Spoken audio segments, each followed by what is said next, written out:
और एमक्यूएम का सरबराह कौन है? फैसला आ गया है, बड़ा फैसला। आपको बताएं कि इस्लामाबाद हाई कोर्ट ने खालिद मकबूल सिद्दीकी को एमक्यूएम पाकिस्तान का कन्वीनियर करार दे दिया है।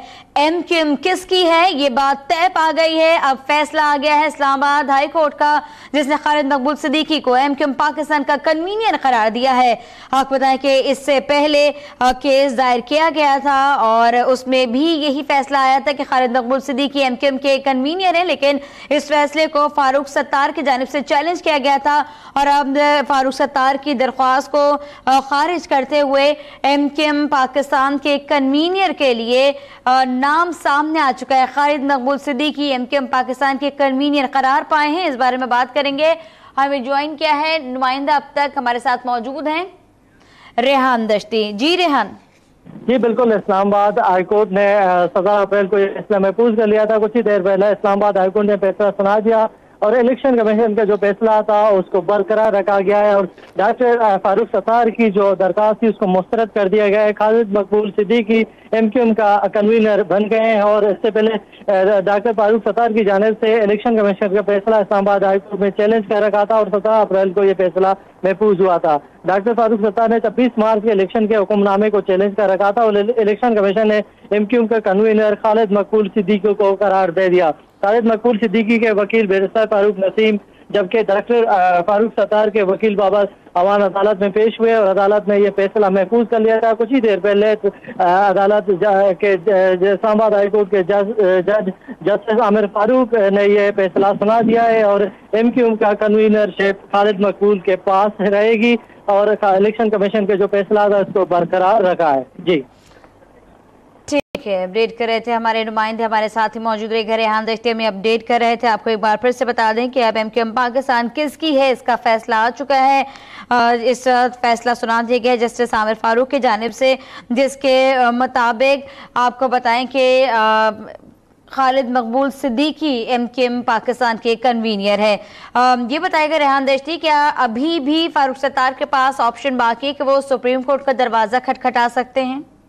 जी बिल्कुल, अब इस फैसले को सिंगल रुकनी बेंच की जानिब से ये फैसला सुना दिया गया है और अब डॉक्टर फारूक सत्तार की पास ये ऑप्शन है कि सुप्रीम कोर्ट में भी चैलेंज करें और इस्लामाबाद हाई कोर्ट के डिवीजनल बेंच में भी ये फैसले को चैलेंज कर सकते हैं। और आज डॉक्टर फारूक सत्तार के पास ये ऑप्शन मौजूद है कि डायरेक्ट सुप्रीम कोर्ट में भी अब चैलेंज कर सकते हैं, क्योंकि हाई कोर्ट ने उनके खिलाफ जो उनकी दरखास्त थी उसको मुस्तरद कर दिया गया है और दरख्वास्त मुस्तरद होने की सूरत में डिवीजनल बेंच में इस्लामाबाद हाई कोर्ट में चैलेंज भी कर सकते हैं और इसके साथ साथ सुप्रीम कोर्ट में भी इस फैसले को चैलेंज कर सकते हैं। याद रहे कि 17 अप्रैल को ये फैसला जस्टिस आमिर फारूक ने महफूज कर लिया था और अब आज फैसला सुना दिया गया है। जस्टिस आमिर फारूक ने फैसला अदालत में पढ़ के सुनाया और डॉक्टर फारूक सत्तार की जो दरखास्त थी उसको खारिज कर दी गई है और खालिद मकबूल सिद्दीकी की कन्वीनरशिप बहाल कर दी गई है। इलेक्शन कमीशन ने भी एमक्यूएम का कन्वीनरशिप खालिद मकबूल सिद्दीकी को करार दिया था और डॉक्टर फारूक सत्तार ने इलेक्शन कमीशन के फैसले को इस्लामाबाद हाईकोर्ट में चैलेंज कर रखा था और ये फैसला महफूज शुदा फैसला इस्लामाबाद हाईकोर्ट की जानिब से सुना दिया गया है और डॉक्टर फारूक सत्तार की दरख्वास्त मुस्तरद कर दी और खारिज कर दी गई है और इसके बाद खालिद मकबूल सिद्दीकी एमक्यूएम पाकिस्तान का कन्वीनर बन गए।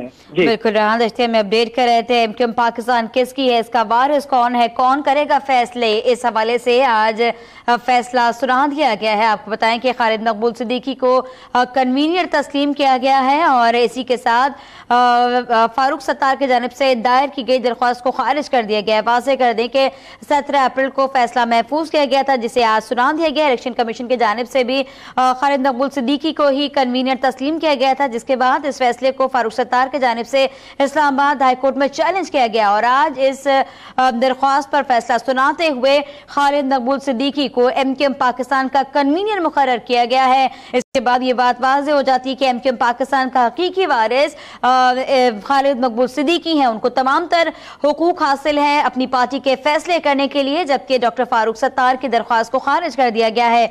आपको यह भी बता दें कि एमक्यूएम पाकिस्तान की कन्वीनर अब डॉक्टर खालिद मकबूल सिद्दीकी हैं, जिनका केस अब बैरिस्टर फारूक नसीम लड़ रहे थे, जबकि दूसरी तरफ फारूक सत्तार की जानिब से केस बाबर सत्तार ने लड़ा है। इस वक्त आपको बताएं कि डॉक्टर फारूक सत्तार की दरख्वास्त को खारिज कर दिया गया। इस्लामाबाद हाईकोर्ट का फैसला आ चुका है।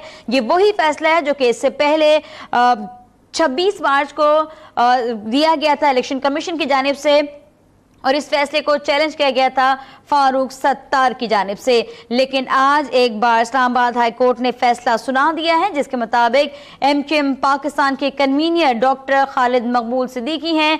खालिद मकबूल सिद्दीकी MQM पाकिस्तान के वारिस है, MQM पाकिस्तान के फैसले कर सकते हैं। MQM पाकिस्तान के कन्वीनियर डॉक्टर फारूक सत्तार नहीं हैं, डॉक्टर खालिद मकबूल सिद्दीकी हैं।